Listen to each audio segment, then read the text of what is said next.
At the end of August 1845, in his late 20s, abolitionist Frederick Douglass fled from America to Ireland to escape from increasing threats of falling back into slavery. Douglass stayed in Ireland for nearly 4 months, departing for Britain in January of 1846. During his visit, Frederick Douglass learned much about Ireland's drastically different culture. While in Ireland, Douglass delivered lectures on both the anti-slavery and temperance movements. Within his first 2 weeks in Dublin, he delivered 4 anti-slavery lectures that attracted overflowing crowds.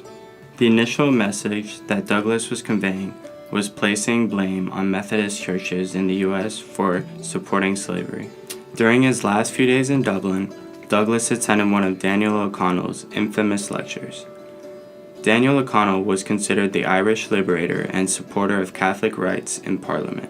O'Connell was at the forefront of Catholic emancipation and exerted strong opposition against slavery. Hence, he and Douglass shared common ground, leading O'Connell to invite him on stage after the completion of his lecture. For Douglass, this is one of his most memorable speeches, where he addressed slavery in America in front of thousands of people. That night, Douglass addressed a letter to Garrison, describing his encounter with O'Connell, writing, "It seems to be that the voice of O'Connell is enough to calm the most violent passion. There is a sweet persuasiveness in it, beyond any voice I ever heard." The two remained close friends, although mystery has it they never met again in person. Nevertheless, Douglass spoke very highly of O'Connell, often referencing him in the Boston Liberator.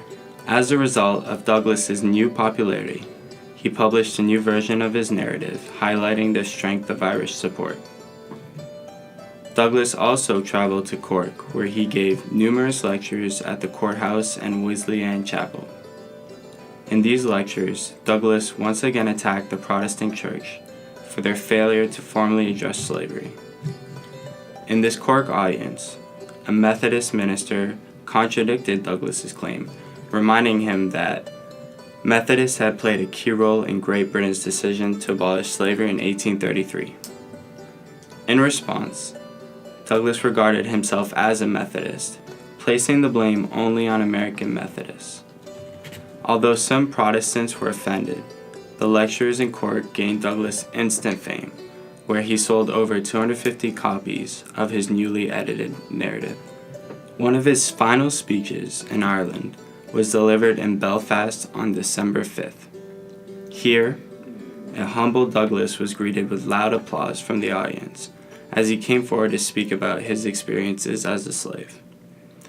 This was not a typical crowd for Douglass. This Irish audience was very attentive and well-informed, and understood and empathized with the tyranny of slavery. For many, this was a new experience, hearing firsthand about life as a slave.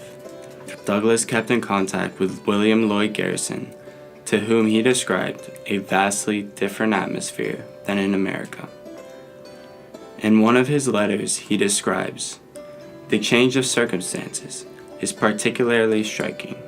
I go on stagecoaches, omnibuses, steamboats, into the first cabins, and in the first public houses, without seeing the slightest manifestation of that hateful and vulgar feeling against me." From speaking to Irish audiences, Frederick Douglass found new avenues for self-expression that translated into his immense newfound confidence.